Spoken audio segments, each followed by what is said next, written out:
Angkatan Darat Amerika Serikat sedang mengerjakan program untuk mengembangkan artileri baru yang dapat menyerang target setara jangkauan rudal. Teknologi artileri Supergun 155 mm yang dikembangkan oleh BAE Systems mampu mencapai target lebih dari 109 km dalam uji coba yang dilakukan pada Desember 2022. Ini merupakan rekor jangkauan terpanjang yang pernah dicapai oleh meriam artileri, lebih dari 3 kali lipat jangkauan peluru 155 mm standar. BAE Systems saat ini terikat kontrak dengan Angkatan Darat Amerika Serikat untuk mengembangkan dan menguji proyektil artileri jarak jauh yang disebut XM1155. Perusahaan mengklaim peluru 155 mm berpemandu presisi juga dapat menyerang target yang bergerak dengan akurasi yang cukup tinggi. Tidak seperti Excalibur, peluru baru BAE Systems menggunakan konfigurasi sabot memiliki diameter belakang yang sama dengan cangkang standar untuk menangkap energi ledakan propelan peluru. Jim Miller, wakil presiden pengembangan BAE Systems, mengatakan bahwa senjata baru juga memiliki pertahanan perang elektronik dengan merubah pemandu secara cerdas dari GPS ke pemandu laser untuk mengantisipasi jika Rusia mengacak-acak sinyal GPS. Angkatan Darat masih menguji senjata tersebut dan jika lolos sertifikasi, itu akan menjadi rekor dunia pada tahun 2025.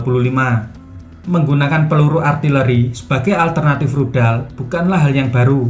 Saddam Hussein dari Irak menjadi pelopor yang mengembangkan dan mendanai secara serius senjata yang dikenal sebagai Supergun. Jika Supergun BAE Systems mampu menjangkau 109 km, Supergun Saddam Hussein didesain untuk menembakkan proyektil hingga jarak 1000 km. Senjata ini sempat sangat dekat dengan keberhasilan dan sedang menjalani uji coba. Sayangnya, proyek Saddam Hussein terhenti karena ahli perancang senjatanya, Gerald Bull, ditembak mati di apartemen. Bagaimana kisah legendaris dari Supergun ini bermula? Pada tahun 1960-an, Gerald Bull, seorang penemu Kanada dan salah satu pakar artileri terkemuka dunia, mulai bekerja dengan pemerintah Amerika Serikat dan Kanada dalam membangun Supergun. Desain awalnya digunakan untuk menguji penerbangan supersonik tanpa memerlukan terowongan angin yang mahal dengan menembakkan proyektil pada jarak pendek melalui laras senjata besar. Sebagian besar karir Bull dihabiskan dalam penelitian roket dan senjata yang didanai oleh pemerintah. Namun, ambisinya yang sebenarnya adalah menggunakan rancangannya untuk meluncurkan satelit, bukan misil. Bull memiliki harapan besar bahwa teknologi Supergun dapat merevolusi peluncuran luar angkasa dengan menghilangkan metode konvensional. Pada tahun 1961, Bull mulai mengerjakan proyek penelitian ketinggian tinggi atau HRP, sebuah program bersama antara pemerintah Amerika Serikat dan Kanada. Bull dan rekan-rekannya menggunakan senjata bekas angkatan laut yang dimodifikasi untuk menembakkan probe cuaca ke suborbit. Namun, proyek tersebut dibatalkan pada tahun 1967 karena konflik Perang Vietnam. Bull tergoda dengan kemungkinan membuat senjata yang mampu meluncurkan satelit ke orbit. Bull sangat menyukai ide tersebut karena akan meniadakan kebutuhan akan beberapa tahapan roket untuk mencapai orbit. Bull yakin bahwa desain senjata supernya adalah masa depan peluncuran ruang angkasa, tetapi membutuhkan dana yang sangat besar. Untuk mendanai proyek Supergun luar angkasanya, Bull mulai menjual senjata melalui perusahaan swasta yang dihadirikan bernama Space Research Corporation of Quebec. Dia mulai menjual senjata kepada pemerintah Afrika Selatan. Pada tahun 1976, Bull ditangkap di Afrika Selatan karena melanggar embargo senjata PBB dan menjalani hukuman 6 bulan di penjara Amerika Serikat. Setelah dibebaskan, dia kembali menjual senjata ke Afrika Selatan dan didenda 55.000 US dollar karena perdagangan senjata internasional. Frustasi karena campur tangan pemerintah Kanada dan Amerika Serikat dalam pekerjaannya, Bull pindah ke Brussels, Belgia, di mana dia mulai beroperasi melalui perusahaan Eropa.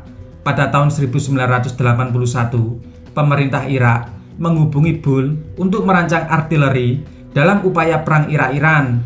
Saat itu, Saddam Hussein masih menjabat sebagai Menteri Pertahanan Irak, sangat menyukai desain Bull. Pada tahun 1988, pemerintah Irak membayar Bull 25 juta US dollar untuk memulai proyek Babylon.